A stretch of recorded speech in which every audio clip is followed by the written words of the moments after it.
আসসালামু আলাইকুম সুপ্রিয় দর্শক, চলে আসলাম এই মুহূর্তে পাওয়া ঝড় বৃষ্টি, নিম্নচাপ, কালবৈশাখী ঝড়, ভারী বৃষ্টি, বজ্রবৃষ্টি, বন্যা ও ঘূর্ণিঝড়ের আবহাওয়ার নতুন আপডেট নিয়ে।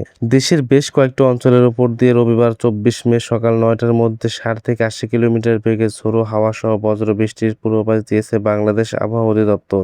এসব এলাকার নদীবন্দর সমূহকে সতর্ক সংকেত দেখতে বলা হয়েছে। শনিবার 23 মে দেশের অভ্যন্তরীণ নদীবন্দর সমূহ দেওয়া আবহাওয়া পূর্বাভাসে সব তথ্য জানানো হয়। পূর্বাভাসে বলা হয়েছে, শনিবার রাত 9টা থেকে রবিবার সকাল 9টার মধ্যে রংপুর, দিনাজপুর, রাজশাহী, পাবনা, বগুড়া, টাঙ্গাইল এবং ময়মনসিংহ অঞ্চল সমূহের উপর দিয়ে পশ্চিম অথবা উত্তর-পশ্চিম দিক থেকে ঘন্টায় 60 থেকে 80 কিলোমিটার বেগে বৃষ্টি অথবা বজ্রসহ বৃষ্টি, অস্থায়ীভাবে ঝোড়ো হাওয়া বয়ে যেতে পারে। এসব এলাকার নদীবন্দর সমূহকে 2 নম্বর নৌ হুঁশিয়ারি সংকেত দেখতে বলা হয়েছে। এছাড়াও ঢাকা, কুমিল্লা ও সিলেট অঞ্চল সমূহের উপর দিয়ে পশ্চিম অথবা উত্তর-পশ্চিম দিক থেকে ঘন্টায় 45 থেকে 60 কিলোমিটার বেগে বৃষ্টি বা বজ্রবৃষ্টি, অস্থায়ীভাবে দমকা বা ঝোড়ো হাওয়া বয়ে যেতে পারে। এসব এলাকার নদীবন্দর সমূহকে 1 নম্বর সতর্ক সংকেত দেখতে বলা হয়েছে।